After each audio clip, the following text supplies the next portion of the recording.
I don't know if you've noticed, but most of the commentary out there right now, including my own, is coming from those who have very little experience with commercial trucks or those who have zero experience with commercial trucks. So for this video, I thought it would be a good idea to get the opinion of an actual professional semi-truck driver and see what they think about the Tesla Semi. I'm John, and this is Cleanerwatt.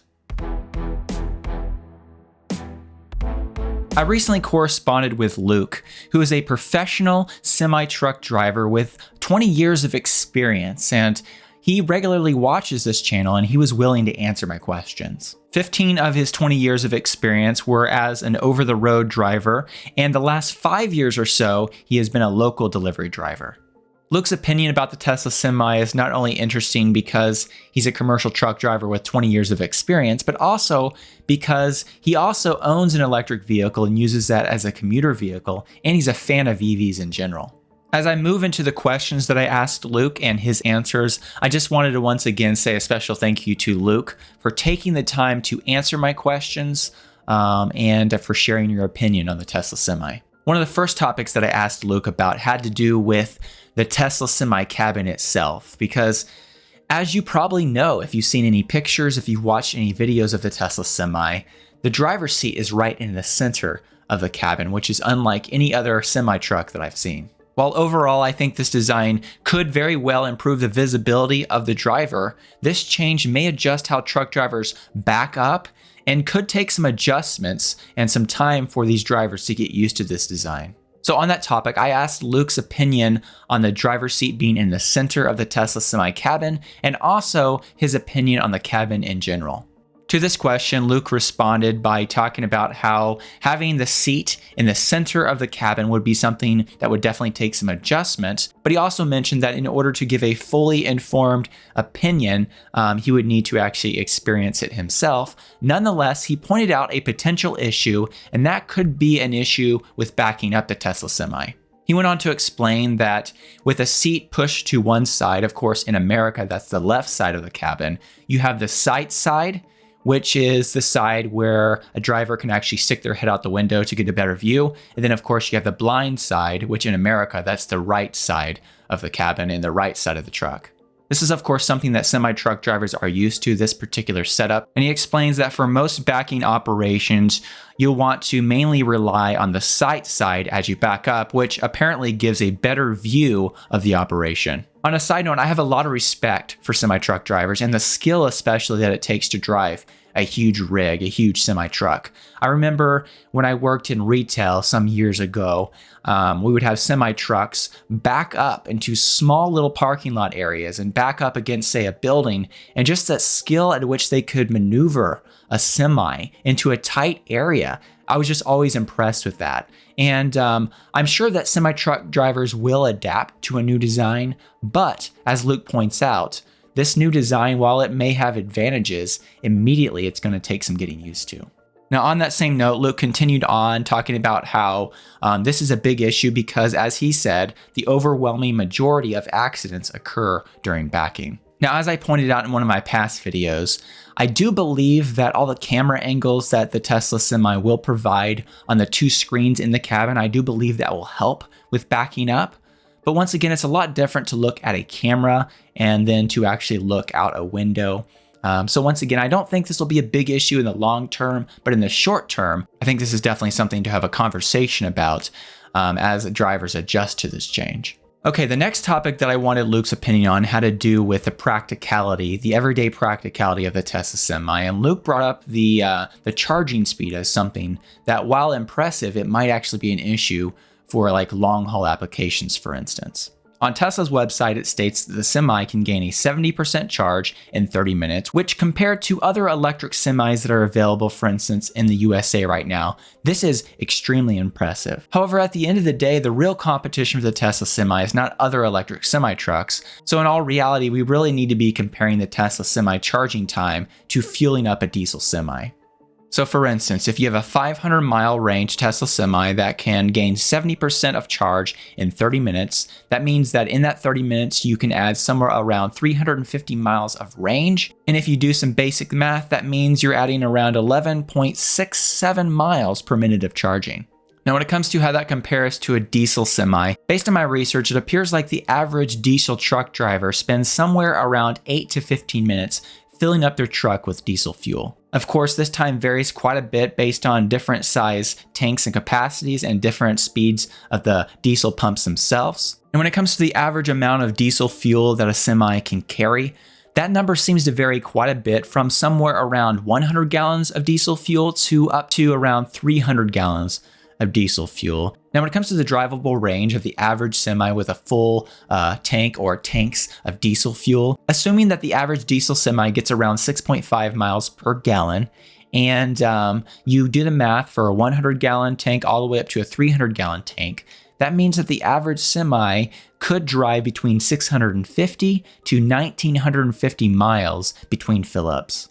So with that in mind, it's very possible that a semi-truck driver, if they had a very large fuel tank, they could go a long time in between fuel ups with that kind of capacity. So once again, moving back to the Tesla Semi for a minute, adding 350 miles of range and 30 minutes of charging, while that is impressive on one side when you compare that to electric semi-trucks or even electric vehicles in general, that's very respectable and very good. However, when you compare that to diesel trucks, there is some inconvenience there with the Tesla Semi. Obviously, this is something that can be worked around, and there are applications where this is not an issue, but this is something that Luke definitely had an opinion on, and here's what Luke had to say about this topic in the Tesla Semi. So the question that was asked was, in practical everyday use, are there any aspects of the Tesla Semi that would be inconvenient? Luke answered, the charging issue would be an inconvenience. Typically, as an OTR, meaning over-the-road driver, your day starts in a truck stop. You wake up, pull to the fuel islands, and do your pre-trip inspection while the pumps are running. Then you run all day and park at a truck stop at the end of your shift so that you can do it all again tomorrow. With charging, it's 30 minutes out of your day minimum, and drivers generally aren't paid by the hour. If your wheels aren't turning, you're not making money. You could theoretically mitigate this somewhat with careful trip planning, but real life tends to get in the way of this. Luke goes on to say, things get worse for slip seat operations because frequently you're handing your keys to another driver at the end of the shift.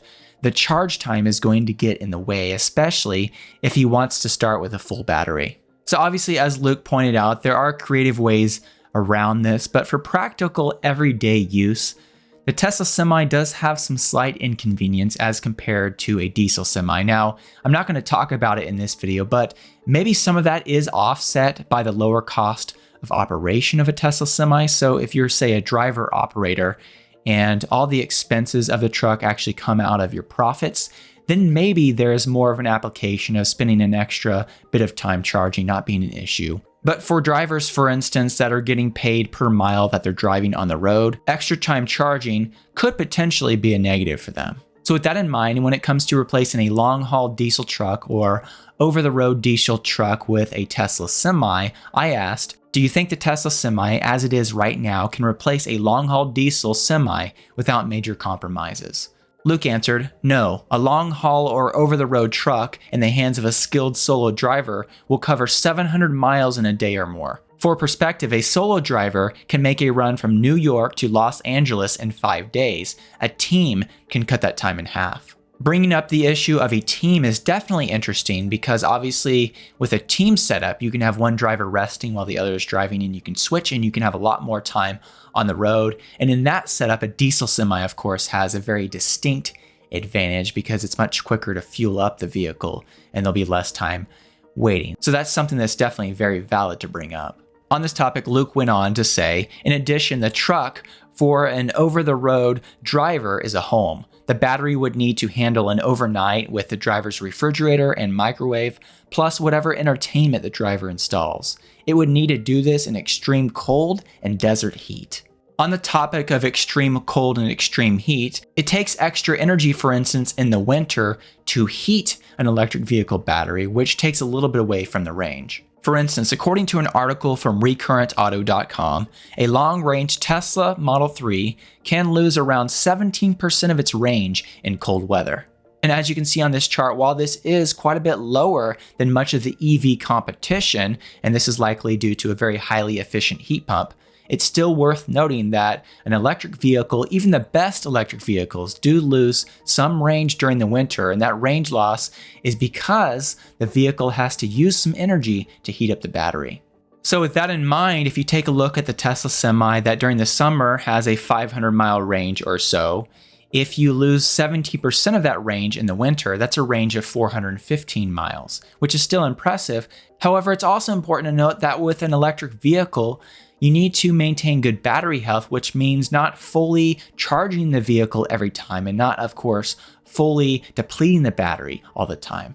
You really have a much more sweet spot of, like, say, never depleting below 10% and not regularly charging over 90%. So if you have an 80% spread there during the summer, that means that more likely you want to use around 400 miles between charges of range. And during the winter, 80% of 415 miles would be somewhere around 332 miles of range. So as impressive as the Tesla Semi efficiency is, and as impressive as that range is, once again, when you actually look at some real world situations, there still is a downside for long haul applications for a Tesla Semi versus a diesel Semi. So on that thought, once again, based on that same question, Luke did say, in my opinion, the battery will need to have 800-ish miles of range, and the infrastructure will need to be constructed to provide overnight charging and shore power for this to be a viable over-the-road truck. Fast charging times would need to be reduced to make it usable for teams.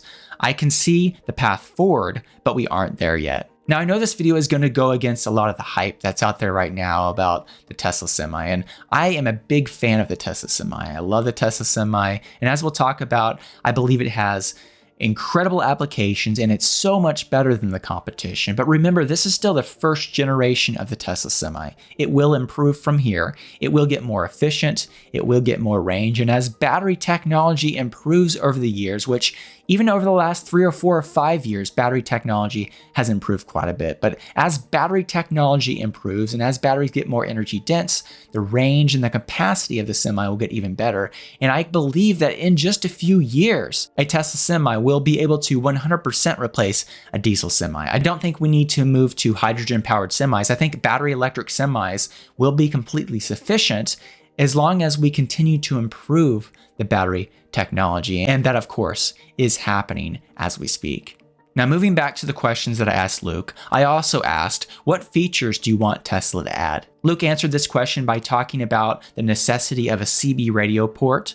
And this is not something that appeared to be demonstrated in the videos and the pictures that Tesla put out. So as Luke pointed out, this may be something that needs to be retrofitted by the owner of the Semi after the fact.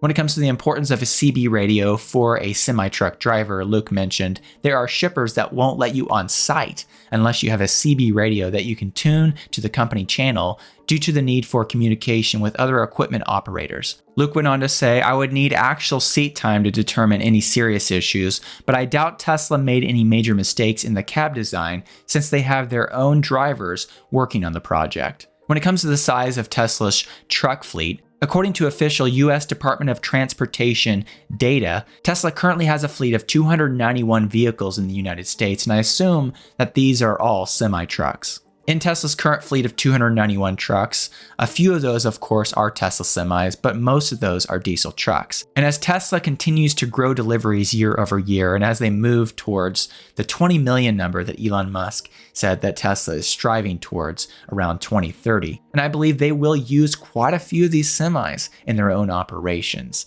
So, since Tesla is using the Semi internally, as Luke pointed out, very likely they got a ton of things right about the Semi. But with all new products, there are always things you can improve. And there may be very small things to point out. There may be some small things that change with time. But overall, I believe the Tesla Semi cabin is going to be very impressive for most drivers. Moving on, I also asked, what is your general opinion of the Semi? He mentioned, I love the concept. It's not ready for prime time general use, but as a short haul city truck, I think it's a definite winner.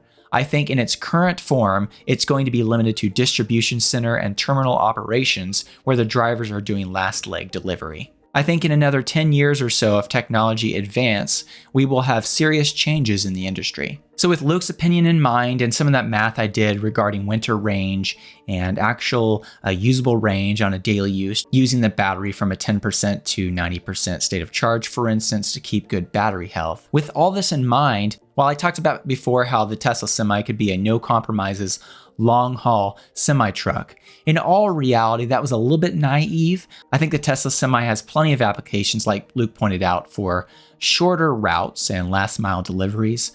But for actual long haul applications and to completely replace diesel semis in that regard, there still are some improvements that need to be made. Once again, I'm not negative on the Tesla Semi. I'm just trying to give you the reality of the situation and not just hype up the product. You know, Tesla is the one that currently has by far the best semi in the market.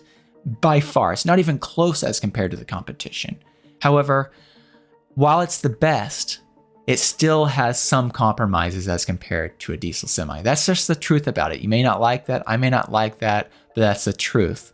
And I want to speak the truth. Okay, moving on. The last two questions that I asked Luke about had to do with cruise control and autopilot functionality. As I pointed out in a recent video, due to the lack of autopilot settings and no autopilot indications being shown in Tesla's marketing material, I assume that the Tesla Semi does not currently have autopilot features enabled, despite apparently having all the necessary hardware. Nonetheless, in that video where I talked about the Tesla Semi and autopilot, I pointed out the fact that very likely the Tesla Semi does have adaptive cruise control and built-in ADAS features even right now. So with that in mind, I asked Luke, do you use cruise control while hauling a load? He said, yes, cruise control is a critical must-have for any truck. As a side note, my current truck already has adaptive cruise control and lane keeping assist. It will even activate the brakes if it detects imminent collision. It definitely cuts down on driver stress and workload. So once again, the Tesla Semi does not apparently have autopilot enabled right now, but I believe they will enable that in the future, but it appears like it does have cruise control. I also asked Luke's opinion on autopilot for the Semi, and he mentioned, on autopilot, trucks are a different ballgame from cars. We are often looking miles ahead to read the upcoming traffic patterns, in addition to maintaining a constant scan of the mirrors to keep situational awareness of the sides and the rear of the truck. This is a critical skill that needs to stay sharp, and I'm skeptical of the utility of a system that takes control of the truck but requires the driver to continue paying attention so he can intervene. I think there's a good chance of the driver being lulled into a false sense of security and being too slow to react when sudden intervention is required. FSD, talking about full self-driving, needs to be full on set and forget, go read a book good before I would want it on my truck. Otherwise, it feels like an invitation to highway hypnosis. If FSD does get that good, I question the future of my career. The benefits of automation are undeniable, but I've spent most of my adult life in this career and would require a master's degree and years of work experience to match my current income in another job.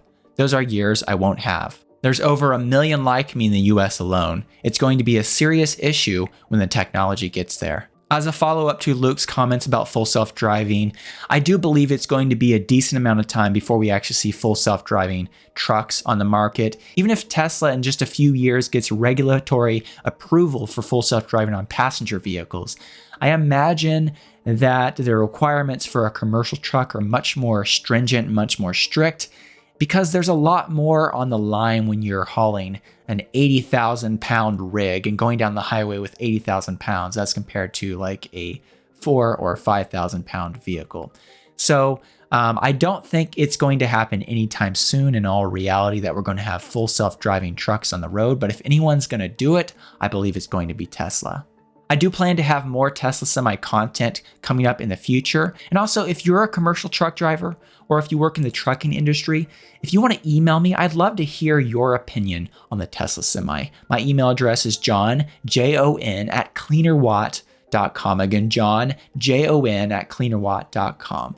I also want to hear your opinion if you're watching this video. If you would just want to leave me a comment in the comment section below, I'd love to hear that as well. I did want to say once again a special thank you to Luke for answering my questions and also to you for watching this video all the way through to the end. I also want to say thank you to my Patreon supporters who support me every month and help make this content possible. A special thank you to my performance supporters and also the other supporters listed on the screen. If you want to find out more about the Patreon community I've set up, I'll put a link in the video description. Thank you so much.